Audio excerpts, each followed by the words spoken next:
بسم الله الرحمن الرحيم. طه ما أنزلنا عليك القرآن لتشقى إلا تذكرة لمن يخشى تنزيلا ممن خلق الأرض والسماوات العلى الرحمن على العرش استوى له ما في السماوات وما في الأرض وما بينهما وما تحت الثرى وإن تجهر بالقول فإنه يعلم السر وأخفى الله لا إله إلا هو له الأسماء الحسنى. وهل أتاك حديث موسى إذ رأى نارا فقال لأهلهم كثوا إني آنست نارا لعلي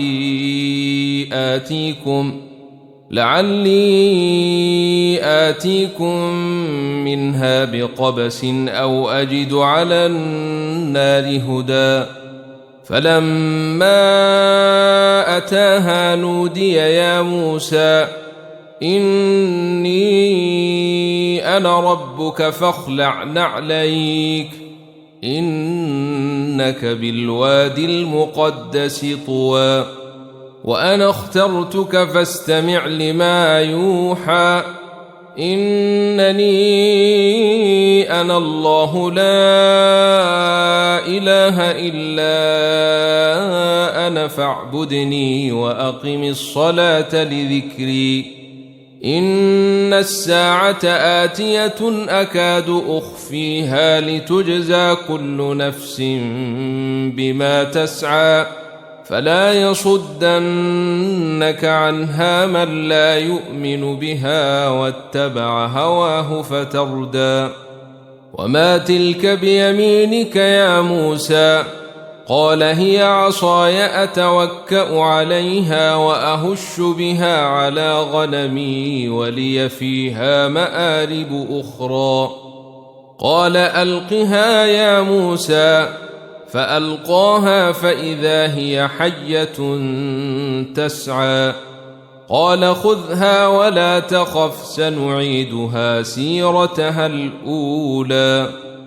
واضمم يدك إلى جناحك تخرج بيضاء من غير سوء آية أخرى لنريك من آياتنا الكبرى اذهب إلى فرعون إنه طغى قال رب اشرح لي صدري ويسر لي أمري واحلل عقدة من لساني يفقه قولي واجعل لي وزيرا من أهلي هارون أخي أشدد به أزري وأشركه في أمري كي نسبحك كثيرا ونذكرك كثيرا إنك كنت بنا بصيرا قال قد أوتيت سؤلك يا موسى ولقد مننا عليك مرة أخرى إذ أوحينا إلى أمك ما يوحى أن اقذفيه في التابوت فاقذفيه في اليم فليلقه اليم بالساحل يأخذه عدو لي وعدو له وألقيت عليك محبة مني ولتصنع على عيني إذ تمشي أختك فتقول هل أدلكم على من يكفله فرجعناك إلى أمك كي تقر عينها ولا تحزن وقتلت نفسا فنجيناك من الغم وفتناك فتناك فتونا فلبثت سنين في أهل مدين ثم جئت على قدري يا موسى واصطنعتك لنفسي اذهب أنت وأخوك بآياتي ولا تنيا في ذكري اذهبا إلى فرعون إنه طغى فقولا له قولا لينا لعله يتذكر أو يخشى قالا ربنا إننا نخاف أن يفرط علينا أو أن يطغى قال لا تخافا إنني معكما أسمع وأرى فأتياه فقولا إنا رسولا ربك فأرسل معنا بني إسرائيل ولا تعذبهم قد جئناك بآية من ربك والسلام على من اتبع الهدى إنا قد أوحي إلينا أن العذاب على من كذب وتولى قال فمن ربكما يا موسى قال ربنا الذي أعطى كل شيء خلقه ثم هدى قال فما بال القرون الأولى قال علمها عند ربي في كتاب لا يضل ربي ولا ينسى الذي جعل لكم الأرض مهدا وسلك لكم فيها سبلا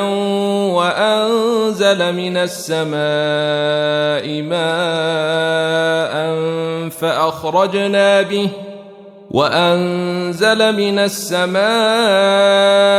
ماء فأخرجنا به أزواجا من نبات شتى كلوا وارعوا أنعامكم إن في ذلك لآيات لأولي النهى منها خلقناكم وفيها نعيدكم ومنها نخرجكم تارة أخرى ولقد أريناه آياتنا كلها فكذب وأبى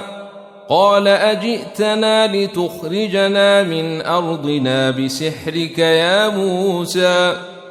فلنأتينك بسحر مثله فاجعل بيننا وبينك موعدا لا نخلفه نحن ولا أنت مكانا سوى قال موعدكم يوم الزينة وأن يحشر الناس ضحى فتولى فرعون فجمع كيده ثم أتى قال لهم موسى ويلكم لا تفتروا على الله كذبا فيسحتكم بعذاب وقد خاب من افترى فتنازعوا أمرهم بينهم وأسروا النجوى قالوا إن هذان لساحران يريدان أن يخرجاكم من أرضكم بسحرهما ويذهبا بطريقتكم المثلى فأجمعوا كيدكم ثم أتوا صفا وقد أفلح اليوم من استعلى قالوا يا موسى إما أن تلقي وإما أن نكون أول من ألقى قال بل ألقوا فإذا حبالهم وعصيهم يخيل إليه من سحرهم أنها تسعى فأوجس في نفسه خيفة موسى قلنا لا تخف إنك أنت الأعلى وألق ما في يمينك تلقف ما صنعوا إنما صنعوا كيد ساحر ولا يفلح الساحر حيث أتى. فألقي السحرة سجدا قالوا آمنا برب هارون وموسى. قال آمنتم له قبل أن آذن لكم إنه لكبيركم الذي علمكم السحر فلأقطعن أيديكم وأرجلكم من خلاف ولأصلبنكم في جذوع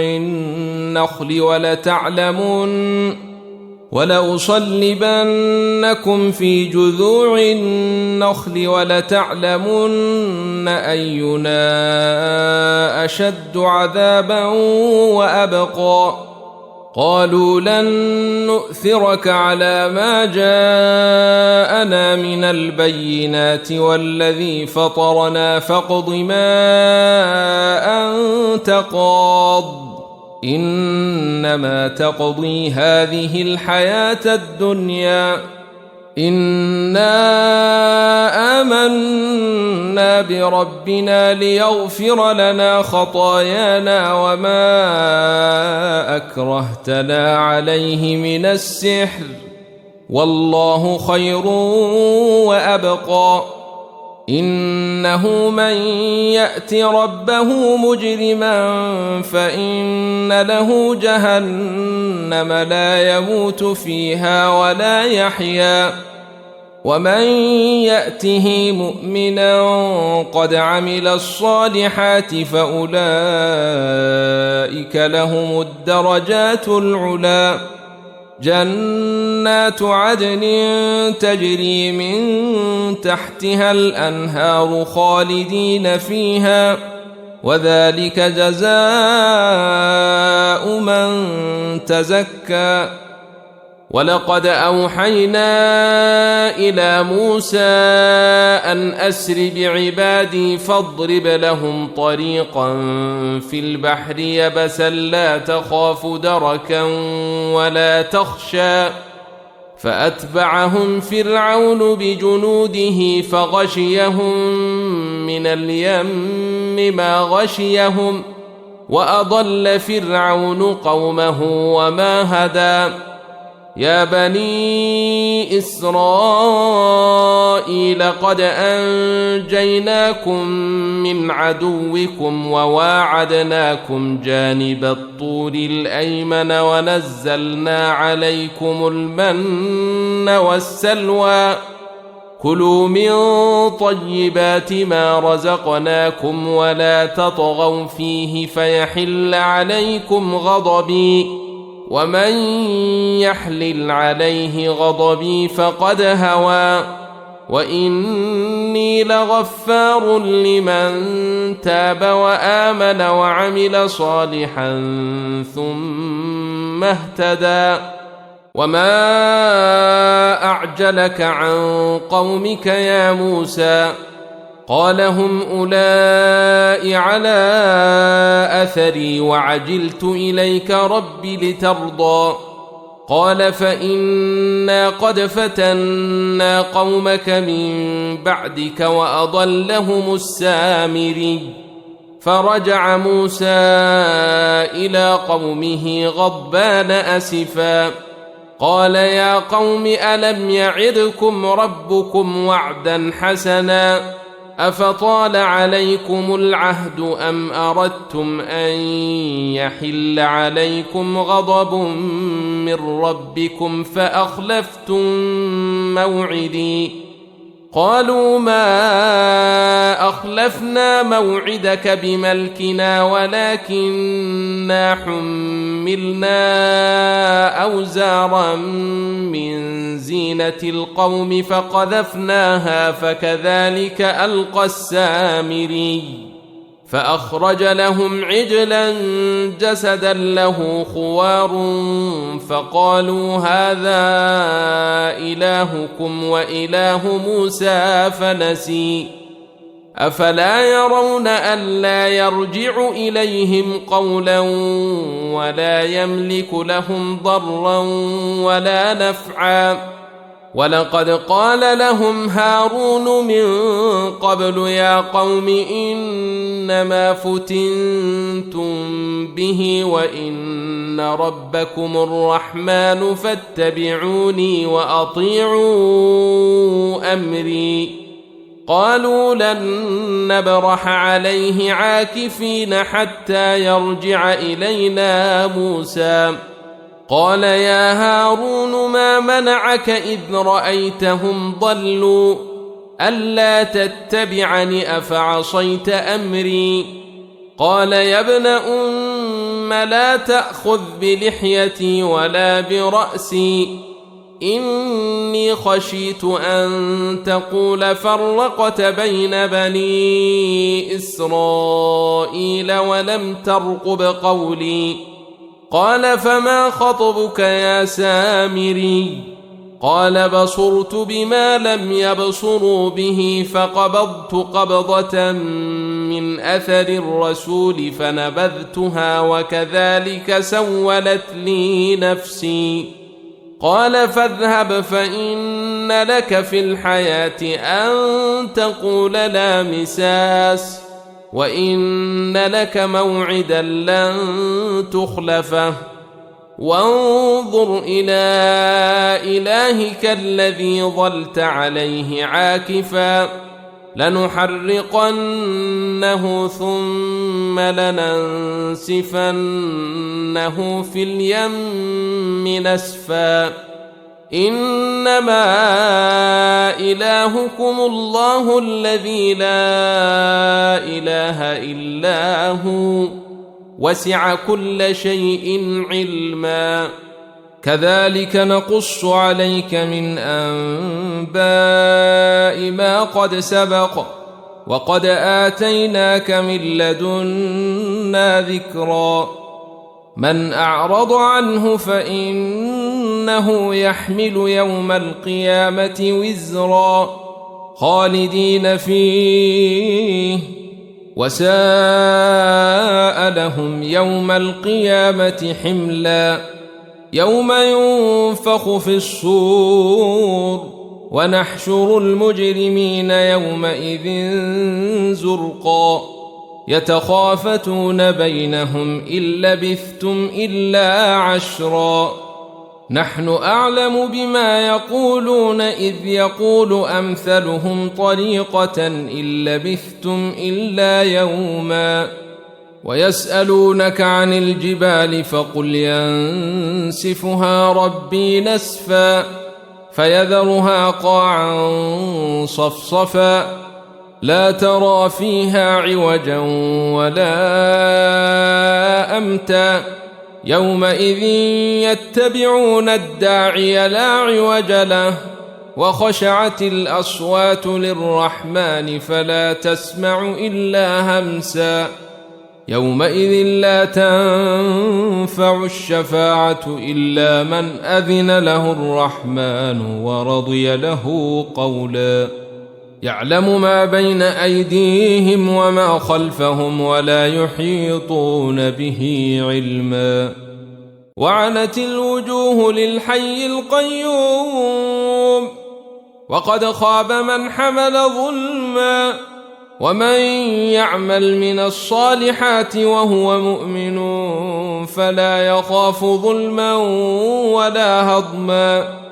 وكذلك أنزلناه قرآنا عربيا وصرفنا فيه من الوعيد لعلهم يتقون أو يحدث لهم ذكرا فتعالى الله الملك الحق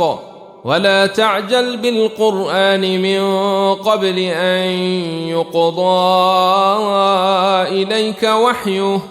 وقل رب زدني علما ولقد عهدنا إلى آدم من قبل فنسي ولم نجد له عزما وإذ قلنا للملائكة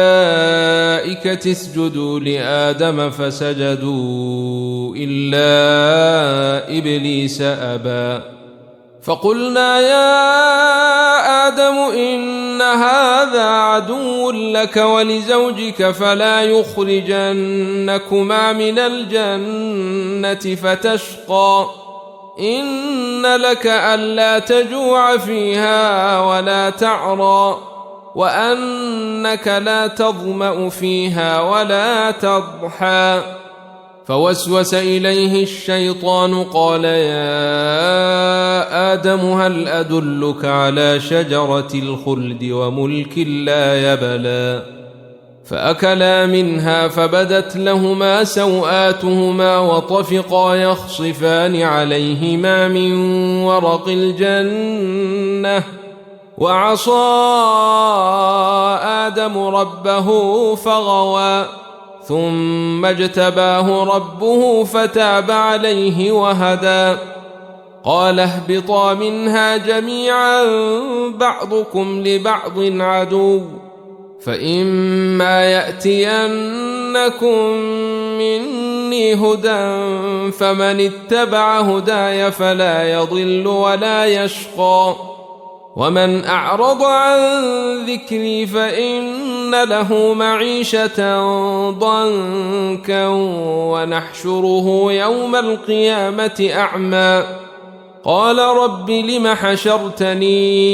أعمى وقد كنت بصيرا قال كذلك أتتك آياتنا فنسيتها وكذلك اليوم تنسى وكذلك نجزي من أسرف ولم يؤمن بآيات ربه ولعذاب الآخرة أشد وأبقى أفلم يهد لهم كم أهلكنا قبلهم من القرون يمشون في مساكنهم إن في ذلك لآيات لأولي النهى ولولا كلمة سبقت من ربك لكان لزاما وأجل مسمى فاصبر على ما يقولون وسبح بحمد ربك قبل طلوع الشمس وقبل غروبها ومن آناء الليل فسبح وأطراف النهار لعلك ترضى ولا تمدن عينيك إلى ما متعنا به أزواجا منهم زهرة الحياة الدنيا لنفتنهم فيه ورزق ربك خير وأبقى وأمر أهلك بالصلاة واصطبر عليها لا نسألك رزقا نحن نرزقك والعاقبة للتقوى وقالوا لولا يأتينا بآية من ربه أولم تأتهم بينة ما في الصحف الأولى ولو أنا أهلكناهم بعذاب من قبله لقالوا ربنا لولا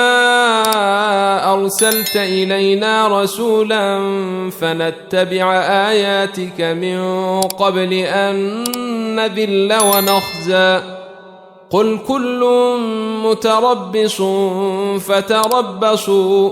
فستعلمون من أصحاب الصراط السوي ومن اهتدى.